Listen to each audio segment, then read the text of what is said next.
The Invisible Man times the Phantom of the Opera. What if the Invisible Man entered the Paris Opera House? A complete English what if classic story and production package. Prologue. The applause from the empty box. On the night when Paris first heard the second ghost, the Palais Garnier was performing Faust. The great auditorium glowed beneath its chandelier. Gold ornamentation gleamed above rows of crimson seats, and painted angels watched from the ceiling as if heaven itself had purchased a ticket. Music rolled from the orchestra pit, climbed the marble columns, and vanished into the darkness above the stage. When the final curtain fell, the audience rose in thunderous approval. Flowers struck the boards, singers bowed. The conductor lifted his arms to acknowledge the applause. Then slowly, the noise diminished. One final sound remained. 3 deliberate claps came from box 5. The first was sharp. The second was louder. The third echoed through the silent auditorium. Every face turned toward the box. It was empty. Box 5 had been left unoccupied by order of the management. The new directors mocked the old stories about an opera ghost, but neither had been brave enough to sell the seat traditionally reserved for him. No figure stood behind its golden railing.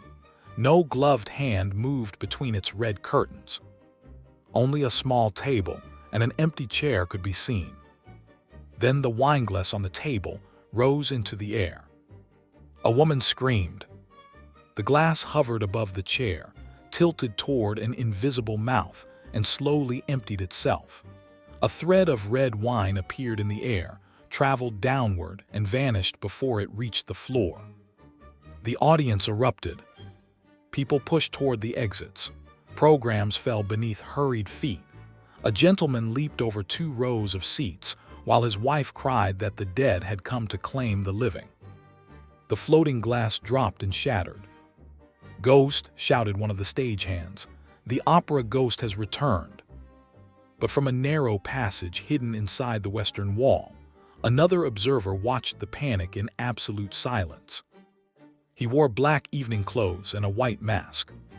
His name was Erik. He knew every door, stairway, tunnel, rope, pipe, and concealed chamber within the opera house. He had designed many of them.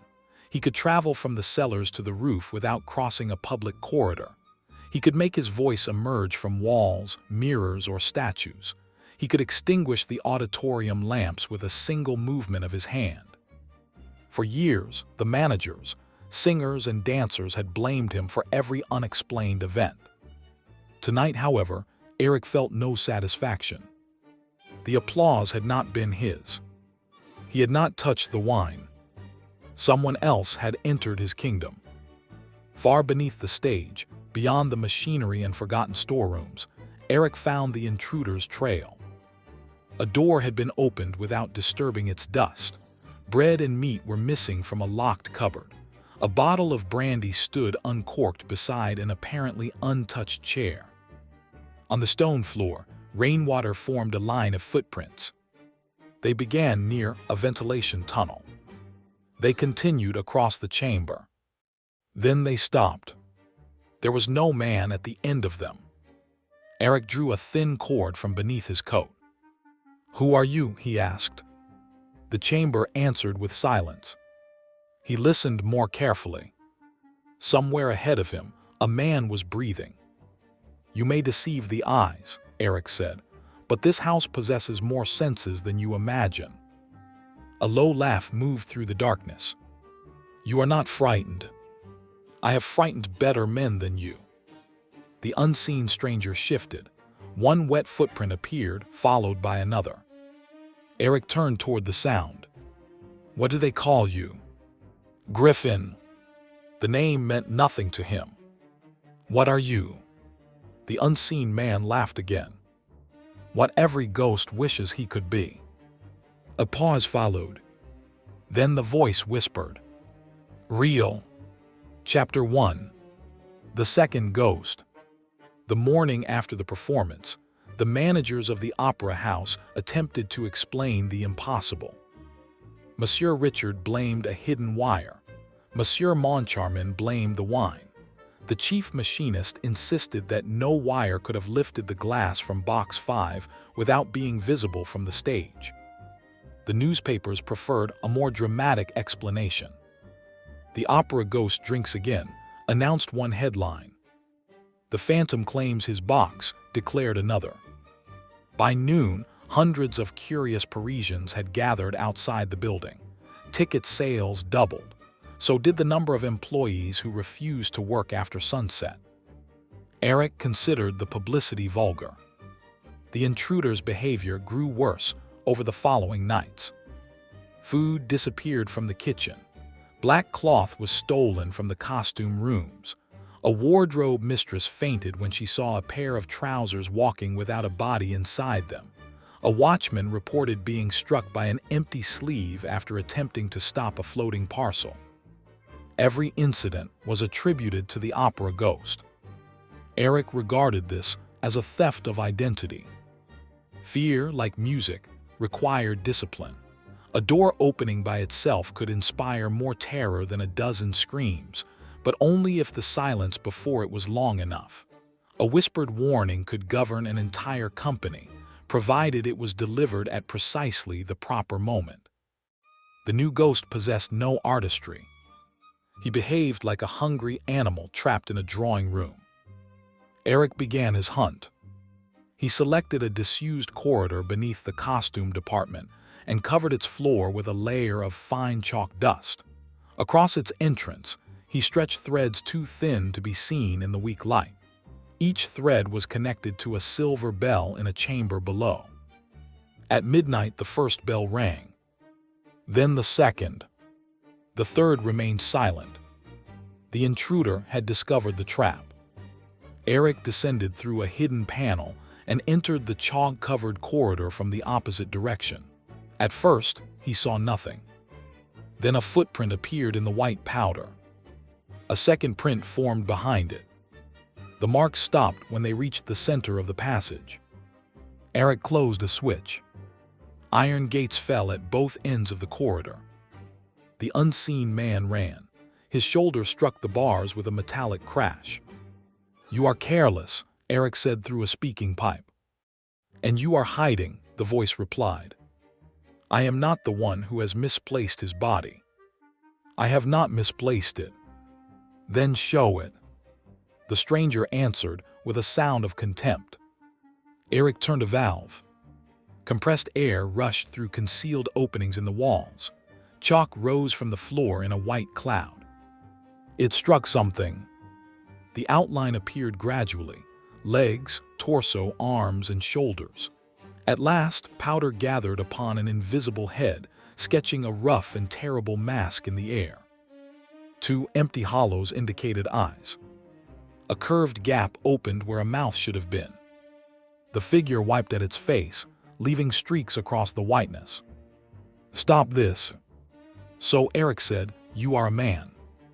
"I am more than a man." "Every madman says the same." The white outline rushed toward the sound of Erik's voice, but Erik had already moved. A rope flew from the darkness and tightened around the intruder's wrist. Griffin pulled violently. Erik released the cord before he could be dragged forward. "You know something of traps," Griffin said. "I know something of everything necessary." "Chemistry." "Enough to recognize the scent of laboratory reagents on your clothes." "I have no clothes." "Not now, but you wore bandages, wool, and chemical stains recently. Your invisibility is an experiment, not a miracle." The chalk-covered head turned toward him. Griffin had not expected deduction from a masked inhabitant of an underground passage. "You are educated," he said. "I am surrounded by people who mistake ugliness for stupidity. Their error has often been useful." "Then perhaps we can help each other." Erik did not open the gates. Griffin explained only part of his history. He had discovered a method of altering the refractive properties of living tissue. The experiment had rendered his body invisible, but the process could not easily be reversed. England had become unsafe. Police, journalists, and frightened citizens hunted him whenever his presence was discovered. He had crossed the channel hidden aboard a freight vessel and entered Paris beneath a pile of canvas. The Opera House, with its cellars and forgotten corridors, appeared to offer the perfect refuge. "You chose my house," Erik said. "I chose a building large enough to conceal a man no one can see." A contradiction worthy of an English scientist. Griffin stepped closer. Chalk fell from his shoulders like pale snow. "I have heard the stories about you. A masked genius beneath the Paris Opera, an architect, magician, musician, and murderer. Stories become less accurate each time they are repeated. But the mask is accurate." Erik's hand moved toward the lasso beneath his coat. Griffin noticed the silence. "I can help you," he continued. "You hide because you are deformed. I hide because I am perfect. Perfection does not steal bread. Perfection still requires food. You claim you can alter human tissue. I altered mine beyond recognition, beyond visibility. The principle is the same.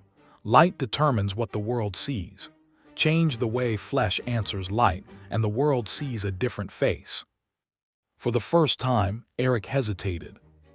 He had mastered architecture, mechanics, ventriloquism, and music. He could imitate voices, unlock guarded doors, and command an audience through fear. Yet no skill could change the face beneath his mask. He imagined walking beneath the sun without hearing a scream. He imagined approaching Christine without darkness between them. Griffin sensed the shift in him. "Give me a laboratory," he said. "Bring me the instruments and chemicals I need. In return, I will make your face acceptable." "Beautiful." "No science can promise beauty." "Then acceptable will suffice." Erik raised the iron gates. "Follow the lamps," he said. Griffin's footprints moved down the corridor. The masked phantom followed the invisible man into the depths of the opera house, and neither understood that the other had already decided to betray him. Chapter 2. A Covenant Beneath the Stage. The lowest cellars of the opera house had once held water during construction. Much of that water remained, forming a black subterranean lake crossed only by Erik's narrow boat. Beyond it stood his hidden home. Griffin entered a world unlike any he had imagined. The main chamber contained an organ large enough for a cathedral. Candles burned before shelves of musical scores. Velvet curtains concealed mechanical controls, weapons, and passages leading into the opera house. At the room's center stood a coffin-shaped bed, though whether Erik slept in it or merely enjoyed the effect, Griffin could not determine. Adjoining rooms contained tools, maps, architectural plans, and books in several languages. "You live like a prince buried with his treasures," Griffin observed. "Princes are usually buried after death." "And you?" "I found ordinary life intolerable." Erik gave Griffin a stone chamber near the lake. Within 3 days, it had become a laboratory. Glass vessels covered the tables. Tubes passed through metal stands. Alcohol lamps burned beneath bubbling liquids. Powders of various colors filled labeled jars. Erik obtained most of the materials through legitimate purchases made by intermediaries. Others he stole from hospitals, universities, and private laboratories. Griffin worked through the night. At first, he examined Erik's skin and bone structure. He demanded measurements and small samples of tissue. Erik permitted the examinations but never removed his mask completely while Griffin was present. "You expect me to alter a face I cannot see," Griffin complained. "You have no face at all, yet you speak confidently of altering mine." "I require information." "You will receive what is necessary." Their conversations became contests. Griffin despised Erik's theatricality. Erik despised Griffin's lack of self-command. Griffin considered art an ornament for the idol. Erik considered science without art a machine for producing ugliness more efficiently. Nevertheless, each recognized genius in the other. Griffin learned that Erik could hear footsteps through 3 stone walls. Erik learned that Griffin could identify chemical compounds by scent alone. Griffin designed a new system for producing artificial fog. Erik improved it until the vapor could be distributed through the opera house's ventilation shafts. They called the device an experiment. Neither asked why the other might want it. Above them, Christine Dallet rehearsed for a new production. Her voice reached Erik through the pipes and passages. It seemed to enter the underground rooms from every direction, pure and distant. Griffin looked up from his instruments. "Who is that?" "Christine." "You say her name as though it were a prayer." Erik's hands became still. "She is the finest voice in Paris."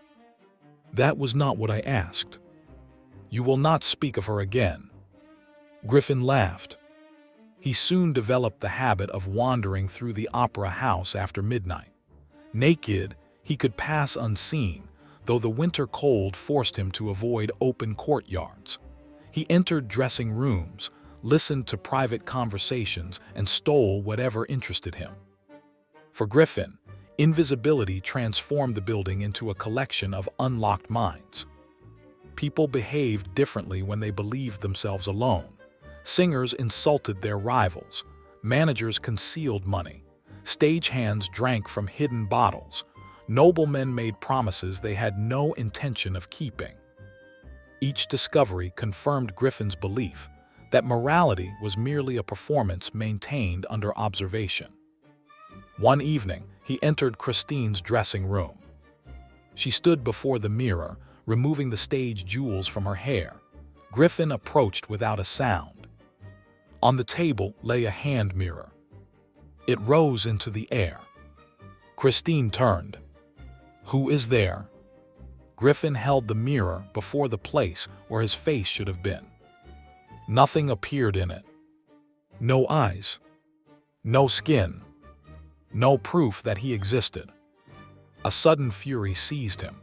He threw the mirror against the wall. Christine screamed. "Erik!" The name angered Griffin even more. Rael entered from the corridor, followed by 2 stagehands. They found Christine alone beside the broken mirror. Griffin slipped past them. Erik was waiting in the underground laboratory. "You entered her room," he said. "I enter many rooms." "Not hers." "She could not see me." "I could." Griffin turned toward the masked figure standing in the doorway. "Were you watching her?" "I was watching you." "Then perhaps you should thank me. She called your name. You remain important to her." Erik crossed the room with terrifying speed. His hand closed around Griffin's invisible throat. The effect was strange, a gloved hand gripping apparently empty air.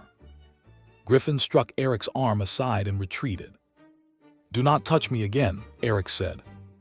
"You are the one touching what you cannot see. She is not part of our agreement. Everything in this building is part of our agreement." "No, everything in this building is mine." Griffin became silent. That possessive claim remained in his thoughts long after Erik departed. The opera house was a fortress hidden within a palace. Its doors, elevators, traps, ventilation systems, and acoustic pipes obeyed one man.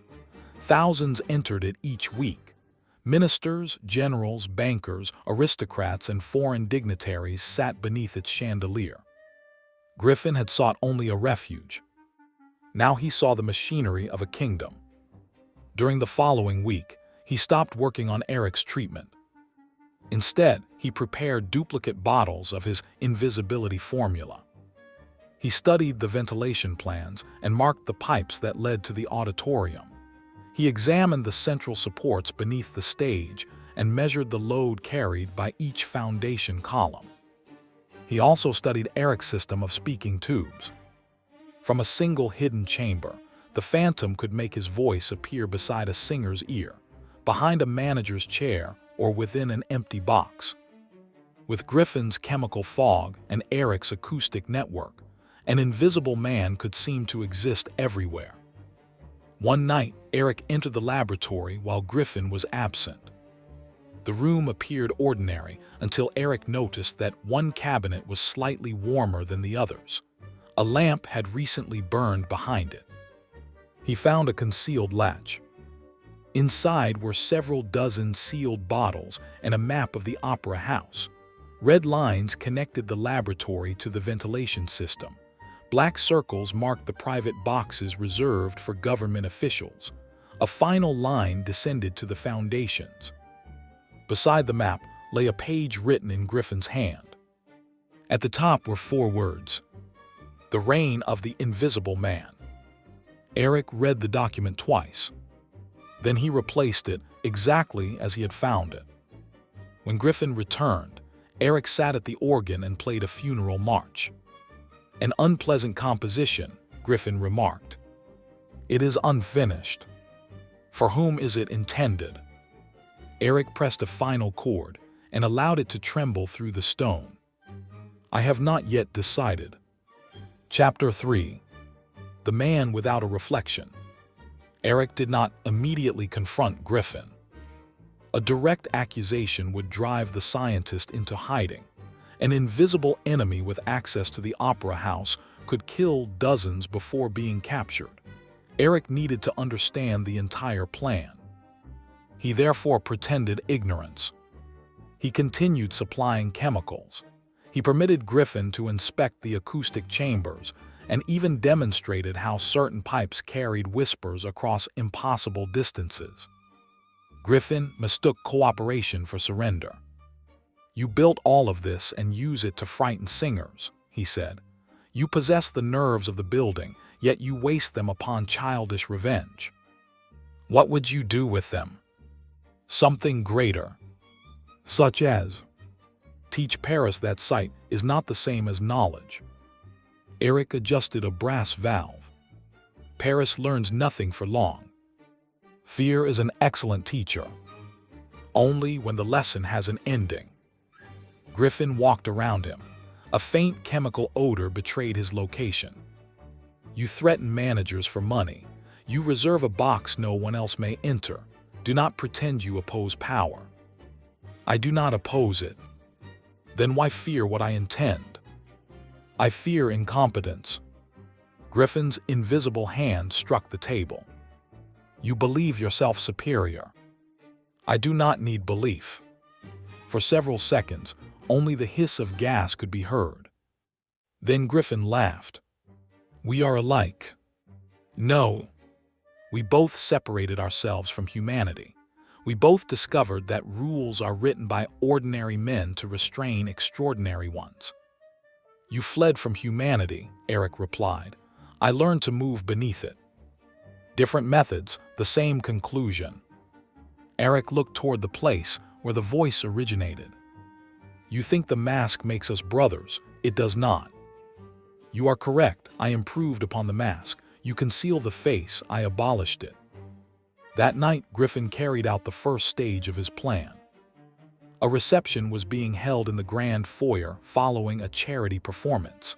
Government ministers, wealthy patrons, and officers gathered beneath the chandeliers. Erik observed from behind a decorative panel. At midnight, the lights went out. The guests gasped. A voice emerged from the ceiling.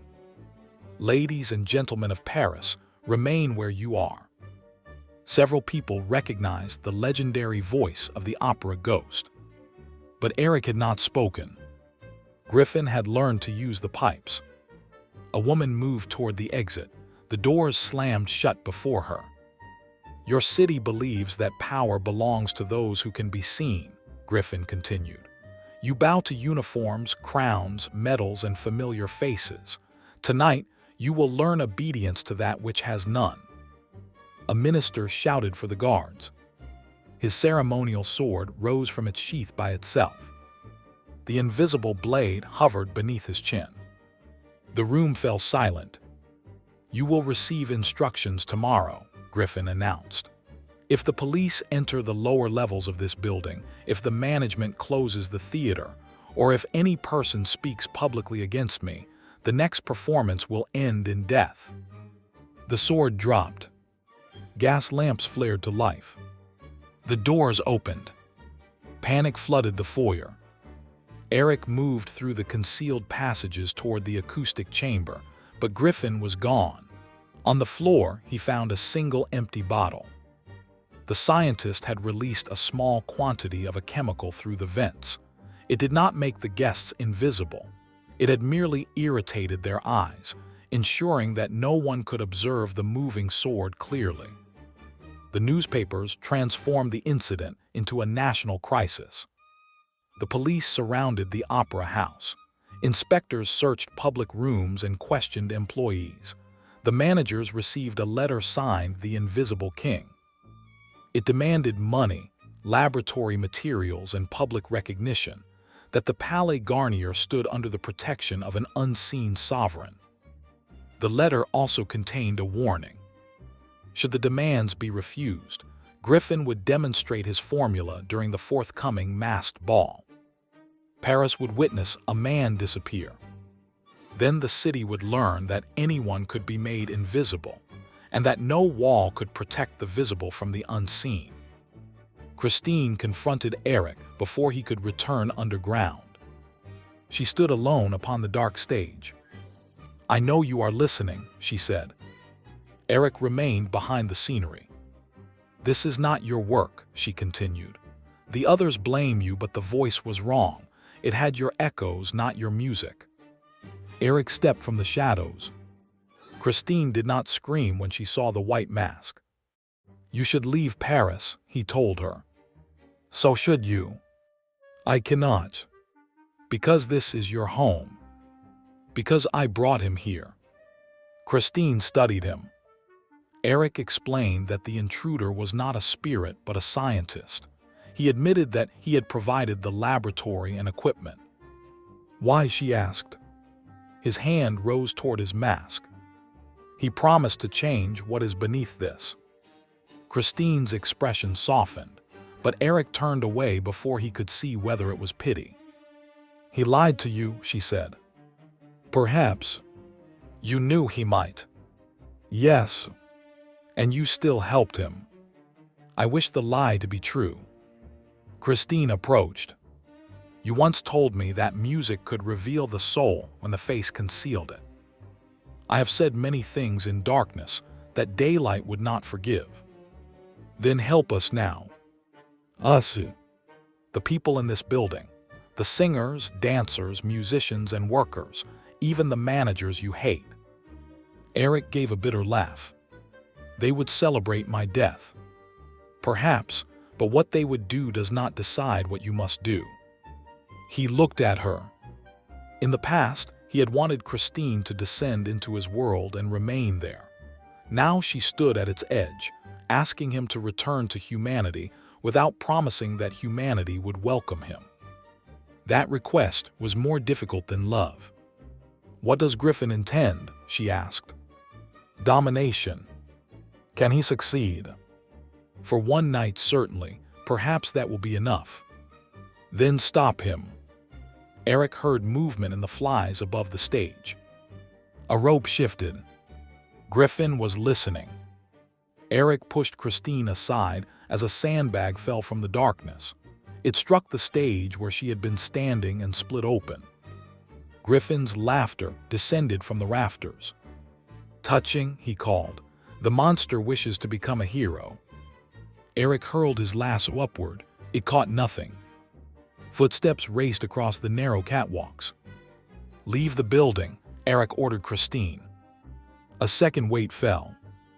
Erik disappeared through a trapdoor and climbed an internal ladder. He emerged above the stage, where ropes and pulleys formed a forest in the darkness. Griffin could not be seen, but the boards bent beneath his feet. Erik cut one of the counterweight lines. A painted wall rose suddenly, forcing Griffin to jump aside. Erik heard the landing and cast his lasso. The loop closed around an invisible ankle. Griffin fell. He seized a rope and swung toward the opposite platform. The lasso slipped free. "You gave me this house," Griffin shouted. "I lent you a room. You gave me the means to become more than a fugitive. I gave a weapon to a child. Griffin threw a metal hook. It struck Erik's mask, cracking the edge. For a moment, part of Erik's face was exposed. Griffin stopped laughing. Even without seeing him, Erik could feel the scientist's revulsion. So that is why you live underground. Erik covered the broken section with one hand. And that, he said quietly, is why you will never receive another night here. He pulled a lever. The catwalk beneath Griffin collapsed. The invisible man fell through darkness, struck a canvas backdrop and crashed onto the stage. By the time Erik descended, only a trail of blood showed where Griffin had escaped. For the first time, the invisible man could be tracked. But the blood ended at an open ventilation shaft. Inside it, Erik found a message written in red upon the metal. At the masked ball, Paris will see everything. Chapter 4. The Masquerade of Empty Clothes. The authorities attempted to cancel the masked ball. The managers refused.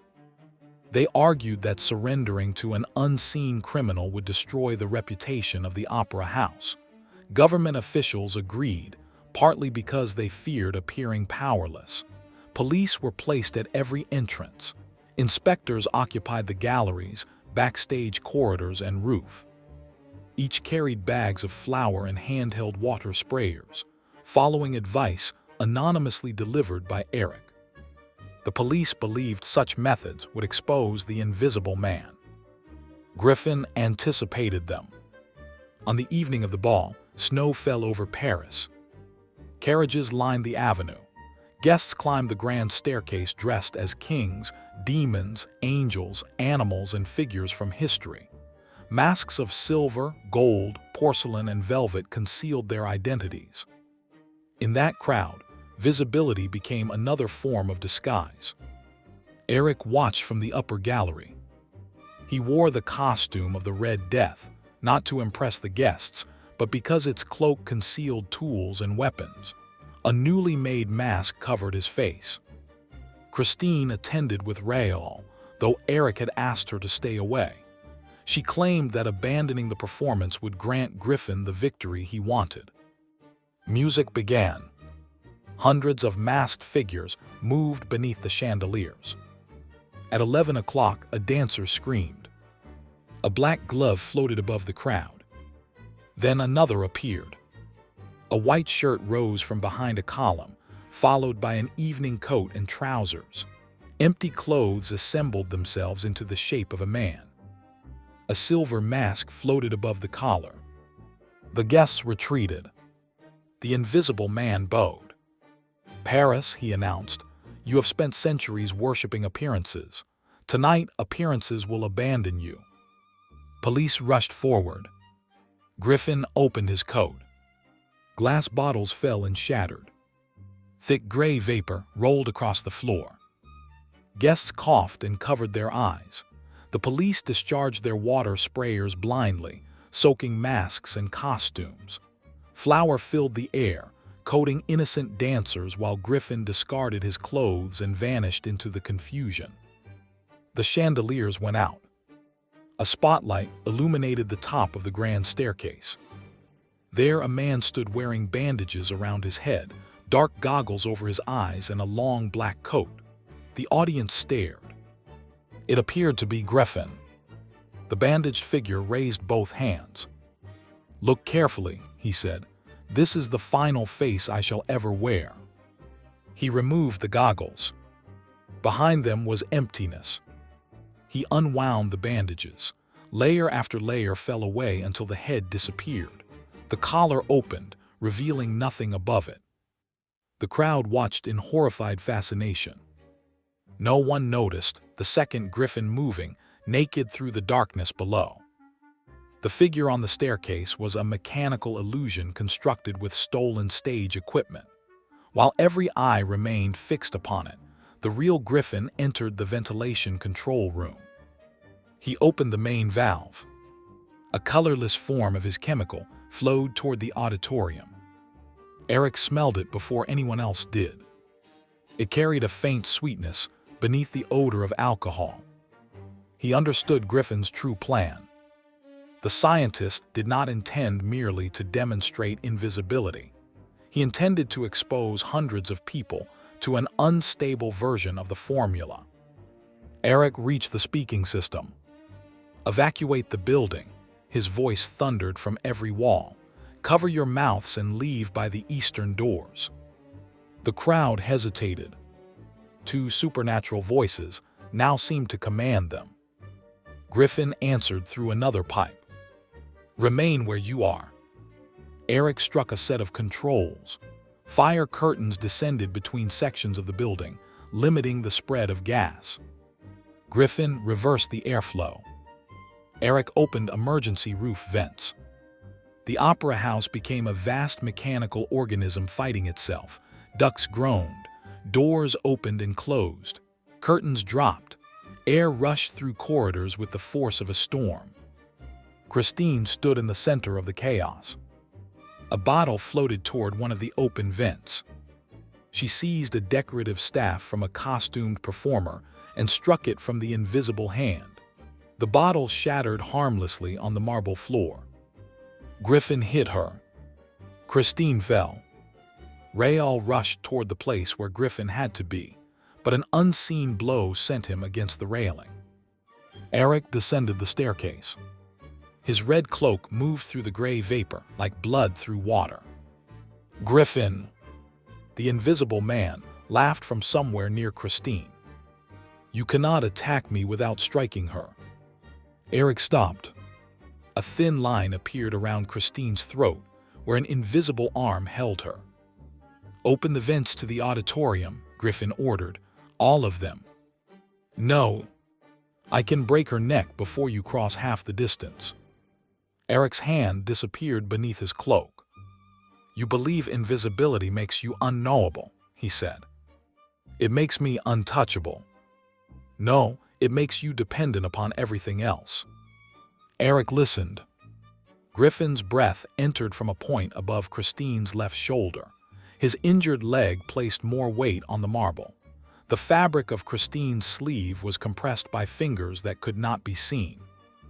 Erik threw his lasso. The loop passed over Christine's head and tightened around empty space. Griffin released her as the cord closed over his wrist and throat. Erik pulled. Griffin stumbled forward. Police emptied bags of flour across him. White powder struck his body, revealing a human outline. For one instant, Paris saw him. He was neither spirit nor god. He was a naked man made visible by dust, bent forward in panic, clawing at a rope around his neck. Griffin tore free and fled. The crowd parted before the running white shape. He reached a service door, shook the powder from his body and disappeared again. Erik found the main chemical reservoir beneath the stairs. Most of the formula remained inside. The emergency curtains had prevented the gas from reaching the majority of the guests. But Griffin had taken several smaller containers. More troubling was the item missing from the control chamber, Erik's master plan of the foundations. The invisible man was no longer attempting to conquer the opera house. He intended to destroy it. Chapter 5. The War in the Walls. The building was evacuated before dawn. Police searched every public room, but Erik knew they would never find Griffin. The opera house contained too many cavities, sealed staircases, and abandoned cisterns. Griffin had learned enough to hide within its walls. Erik instructed Christine and Rael to leave Paris. They refused. "You have already nearly died," Erik told Christine. "So have you." "That is not an argument. It is the only argument you ever understand." Rael was less sympathetic. "If you know the passages, show them to the police." The police would become lost, shoot one another, and arrest the first shadow they encountered. "Then give me a map." "Griffin has the map. And you remember it." "I designed it." Rael stared at him. For years, he had regarded the phantom as a supernatural tormentor. Standing in a maintenance room beneath the dark auditorium, he now saw something more dangerous and more human. A man whose extraordinary abilities had never taught him how to live among others. "You helped create this danger," Raoul said. "Yes. If Christine dies." "I know." "No, you do not know what I mean." Erik moved closer. "You imagine that your love grants you ownership of grief. It does not." Christine stepped between them. "Griffin wants us to fight each other because it saves him the effort." A metallic knock sounded inside the wall. All three turned. The knock came again, followed by Griffin's voice. "She learns quickly." Raoul drew a pistol. "Do not fire," Erik warned. The wall spoke from another location. Such noble cooperation. The lover, the singer, and the monster. Erik touched one of the pipes. The metal was vibrating. Griffin had entered the acoustic system. "I offered you a kingdom," Griffin continued. "You exchanged it for the approval of people who will hunt you when this is over. I do not require their approval. You require hers." The final word emerged beside Christine's ear. She did not move. "What do you require, Griffin?" she asked. Silence answered her. Then the voice returned from the ceiling. "To be left alone. You could have left. I will not be driven into another wilderness. No one forced you to threaten the city. They forced me to hide. You chose what you did while hidden." The pipes rattled. A distant explosion shook the room. Dust fell from the ceiling. "That was the Eastern Foundation," Erik said. Griffin had begun placing charges around the central supports. If enough were destroyed, the stage and auditorium could collapse into the cellars. Erik led Christine and Raoul through a concealed panel. They divided their tasks. Raoul would guide the police toward the Eastern Foundation. Christine would reach the stage manager's station and use the bell system to signal any explosions or structural changes. Erik would hunt Griffin below. "You are sending us away," Raoul said. "I am placing you where you may be useful without becoming immediate corpses." Erik entered the lowest passages alone. He carried rope, a lantern, packets of powder, and 3 small glass spheres filled with ink. Griffin could avoid flour clouds by holding his breath and remaining still. Liquid color would cling to him longer. The first trap waited at the end of a brick corridor. A wire crossed the floor at ankle height. Erik stepped over it. The second wire was above his head. The two were designed to distract from a pressure plate between them. Erik placed a stone upon the plate. Darts fired from openings in the wall. Griffin had adapted the phantom's own methods. "Imitation," Erik called into the darkness, "is not mastery." A glass container shattered near his feet. Vapor rose. Erik held a cloth over his mouth and retreated, but numbness spread through one hand. Griffin had prepared an anesthetic. Invisible fingers closed around Erik's mask. He twisted aside. The mask came free. Griffin struck him across the face. Erik fell against the wall. The scientist stood above him, breathing heavily. "I finally see you," Griffin said. "No," Erik replied. "You see only what disgusts you." An invisible boot pressed against his chest. "You could have been remade. You never intended to cure me." "At first, perhaps I did. Then I realized you were already useful." Erik opened his numbed hand. A small glass sphere rolled across the floor and broke against Griffin's foot. Black ink splashed upward. One leg appeared from ankle to knee. Erik seized it and pulled. Griffin fell. They struggled in the narrow corridor, one man faceless and the other bodiless. Griffin struck blindly. Erik followed the sound of every movement. At last, Griffin kicked free and ran. The black leg moved through the darkness like a fragment of a nightmare. Erik followed it to the underground lake.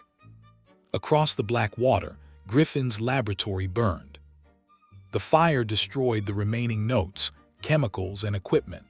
Flames reflected upon the lake, turning its surface the color of molten copper.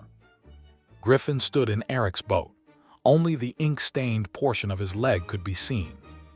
He held a detonator. "Do you know what I discovered while studying your foundations?" he asked. "That you remain a poor architect. That your underground lake lies beneath the western stage. Break the retaining wall, and the water will flood the machinery chambers. Detonate the central supports at the same moment, and the auditorium will fall into the void. Then you will die with it. I have prepared an exit." "No, you prepared the exit I permitted you to discover." The visible leg shifted. For the first time, Griffin doubted himself. Erik had shown him tunnels and hidden doors, but only those he wished Griffin to know. The underground world remained the Phantom's composition, and Griffin had learned merely its opening movement. "You are bluffing," Griffin said. "Press the detonator." "What?" "Press it. Discover whether the wires lead to the foundations or to the floor beneath your boat." Griffin's hand tightened around the unseen device. Erik could not know whether his bluff had succeeded. Then a bell sounded from above. One ring. Christine's signal for movement beneath the stage. 2 rings followed. A second charge had been discovered. Then 3 rapid rings. Immediate danger. Griffin laughed. "You cannot save them all." He threw the detonator into the lake. Erik dove. The device struck the water and disappeared. Erik's hands searched beneath the surface. His fingers closed around metal. A shock passed through the lake. The eastern passage exploded. Stone collapsed behind him. Water surged through a broken wall. Griffin had used more than one detonator. The boat overturned. The invisible man fell into the lake. For several seconds, his body became visible through absence. Water broke around shoulders, arms, and a head that displaced the surface without reflecting light.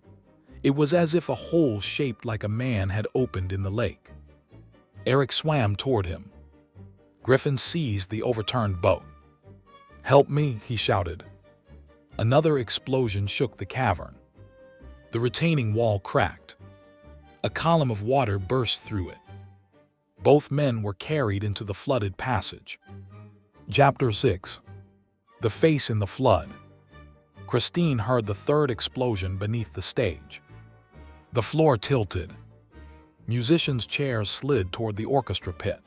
Scenery swayed above the empty stage, and ropes snapped in the flies. She rang the emergency bell continuously.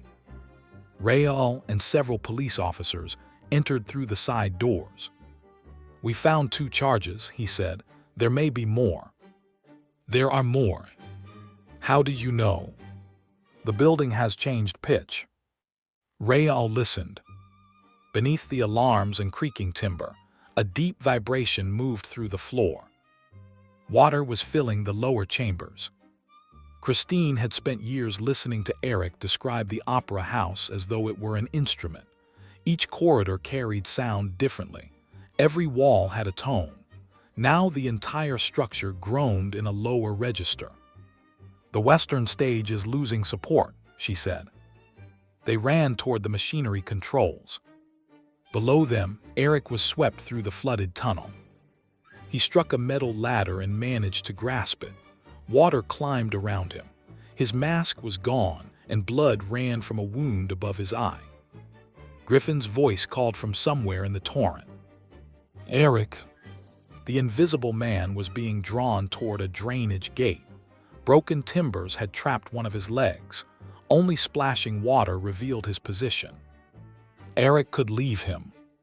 If the gate broke, Griffin would be pulled into the deepest cistern. No one would find his body. The threat would end. Then Erik heard the scientist choke. He thought of Christine telling him that another person's actions did not decide his own. He hated the simplicity of her morality. It left no room for clever excuses. Erik tied his rope around the ladder and entered the current. His hand found Griffin's arm. "Hold the rope." Griffin grasped it. Together, they pulled against the water until the broken timber shifted. Griffin's leg came free.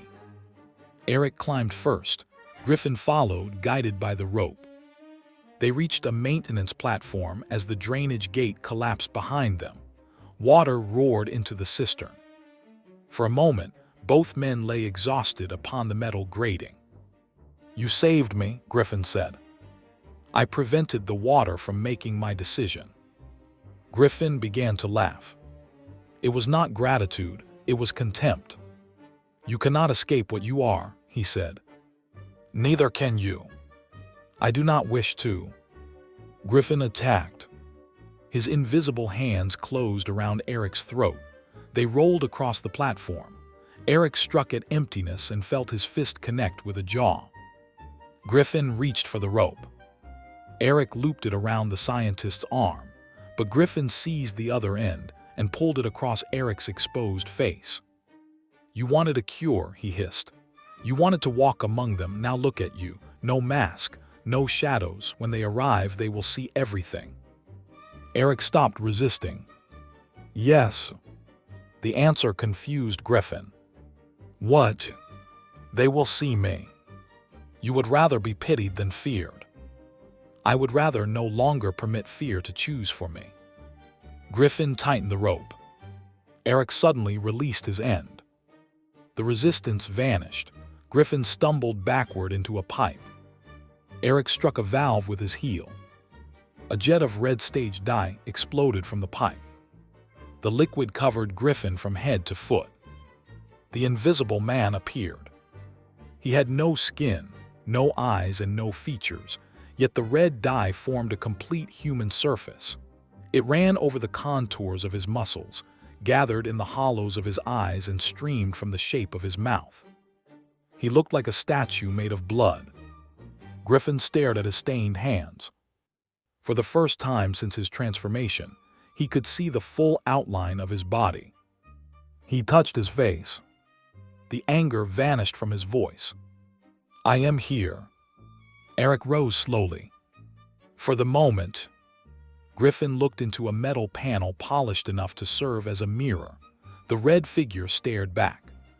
He laughed softly, then the laughter became a sob. "I had forgotten." "What?" "The shape of myself." Erik almost pitied him. Then a fourth explosion sounded.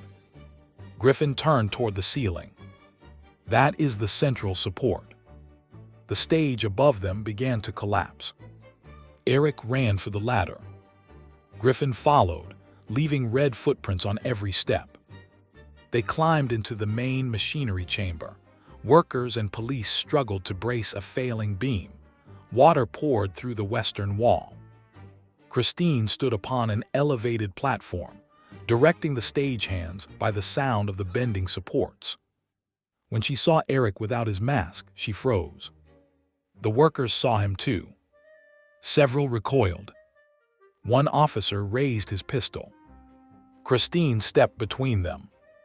"Do not shoot." A red human shape emerged from the ladder behind Erik. The police turned their weapons toward Griffin. He stopped. Dozens of people stared at him. For the first time, he was visible to an entire room. "No," he whispered. The weapons, faces, and frightened eyes overwhelmed him. He had dreamed of ruling the visible world. Now visibility felt like imprisonment. Griffin ran toward the central support. "He has the final charge," Erik shouted. A detonating device was tied to Griffin's stained waist. Rael fired. The bullet struck a pipe beside him. Griffin climbed onto the failing support, moving toward the stage above. Erik followed. They emerged through a broken trapdoor into the auditorium. The chandelier swayed over rows of empty seats. Snow blew through open doors. Griffin climbed the tilted stage. Red dye dripped from him, marking his path. Erik stood below. Where will you go? Away from your eyes. You wanted the world to see you. I wanted it to obey me. Those are not the same. Griffin reached the conductor's platform. In one stained hand, he held the detonator. Christine entered from the wing. Griffin, she said. He turned toward her. You said no one could understand what it means to have no face, she continued. But you chose to make every person around you faceless. They became only obstacles, witnesses, or victims. You know nothing of invisibility. No, but I know what it is to be transformed into someone else's dream.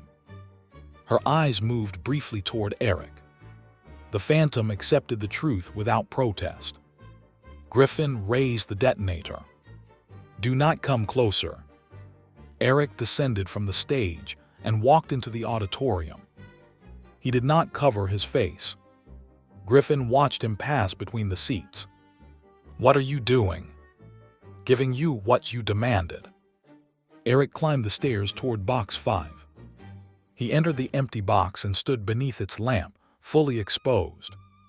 The workers, police, Christine and Rael could all see him. Some looked away. Others stared. Erik remained. You believed my mask made me powerful, he called. You believed your invisibility freed you.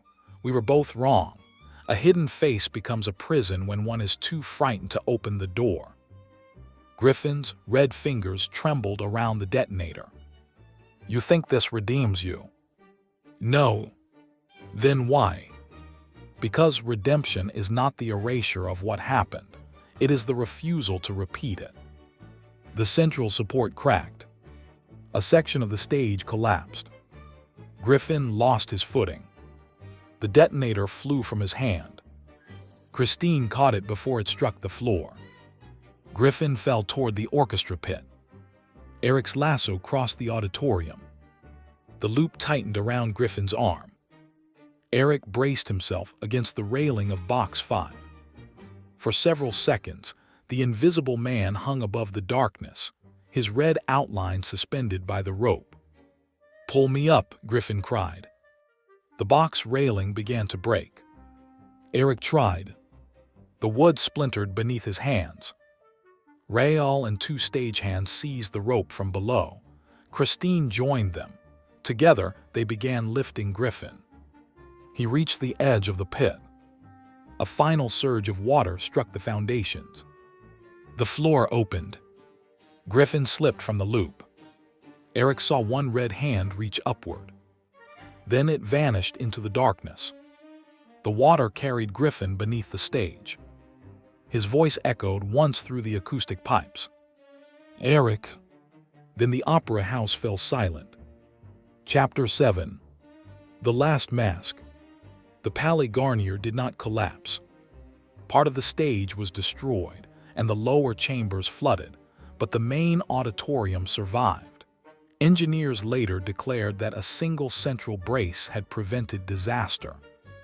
No one could explain who had positioned it. The police searched the flooded cellars for 7 days. They found Griffin's laboratory in ruins. Most of his papers had burned. The remaining bottles were destroyed under medical supervision. They did not find Griffin. Some believed his body had been carried into a sealed cistern. Others claimed he had escaped through the sewers. 3 days after the disaster, a policeman reported seeing wet footprints cross an empty corridor. His superior dismissed the story. Erik remained inside box 5 until dawn. No one attempted to arrest him. The workers had seen his face. The police knew he had created many of the passages that made Griffin's crimes possible, yet they also knew he had prevented the destruction of the building. They did not know whether to call him criminal, victim, or savior. Erik discovered that such uncertainty could be more merciful than judgment. Christine found him upon the roof. Paris stretched beneath the winter sky. Chimneys released pale smoke. Carriages moved along the streets, and the first morning light touched the towers of the city. Erik held his broken mask. "You can repair it," Christine said. "Yes. Will you?" He looked down at the white fragments. A mask has purposes beyond concealment. It may create mystery. It may protect others from what they are not prepared to see. And protect you. Perhaps. She stood beside him. "You saved Griffin, even after everything he did." "I failed to save him." "You tried." "I do not know whether that makes the failure better or worse." "It makes it yours." He considered the words. For years, Erik had blamed the world for what he had become. The world had indeed been cruel. People had screamed at his face, exploited his talents, and driven him into shadows. But suffering explained his actions. It did not absolve them. Griffin had made the opposite error. He believed his suffering granted him authority over everyone who still possessed what he had lost. Both had turned pain into permission. "Will you return below?" Christine asked. "For a time. And afterward. There are other cities, other theaters, places where a man may be known first by his music. You could remain here. Paris knows too many of my old songs." Christine reached for the broken mask. Erik allowed her to take it. She placed it on the stone ledge between them. "I cannot promise that people will not stare," she said. "They will. Or that they will understand. They will not. But you do not have to become invisible." Erik looked toward the waking city. "No," he said, "not invisible." That evening, he entered his underground home for the final time. The water had receded from the highest rooms. His organ remained damaged but playable. He sat before it and performed a composition he had never completed. The music began with two melodies. The first was concealed beneath the second, present but difficult to hear. Gradually, the hidden melody grew louder while the other retreated. At the midpoint, they fought for control of the composition. Neither won. In the final movement, both themes changed until they could exist together without becoming identical.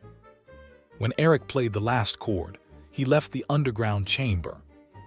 On the organ, he placed a sealed envelope addressed to Christine. Inside was the completed score. Its title was "The Man Who Chose to Be Seen." Beside it, he left the white mask. Epilogue. Applause in the dark. The opera house reopened 6 months later. The repaired auditorium was brighter than before. New supports strengthened the stage, and every ventilation passage had been inspected and mapped. Officially, the disaster was blamed upon a foreign criminal using experimental chemicals. No public report mentioned an invisible man. Stories survived nonetheless. Dancers claimed that wet footprints sometimes appeared near the lowest staircase. A wardrobe assistant insisted that food continued to disappear from the kitchen. One violinist reported hearing a man breathing beside him in an empty practice room. The managers discouraged such talk. Christine returned for a special performance. She sang a new opera composed by an anonymous musician. The work told of two men who had hidden from the world, one behind a mask, the other behind emptiness. One sought freedom from judgment. The other sought freedom from responsibility. In the final scene, the masked man removed his disguise. The invisible man remained unseen. When Christine sang the final note, the audience rose. Applause filled the opera house. Flowers fell upon the stage. Christine looked toward box 5. The seat was empty. On its small table lay a single white mask. No one had seen who placed it there. The applause gradually faded. The orchestra lowered its instruments. Then 3 claps came from the empty box. 1, 2, 3. Christine smiled. But before the curtain fell, she noticed something else. On the polished railing beside the mask, a wet handprint slowly appeared. It remained for only a moment. Then it vanished. The end.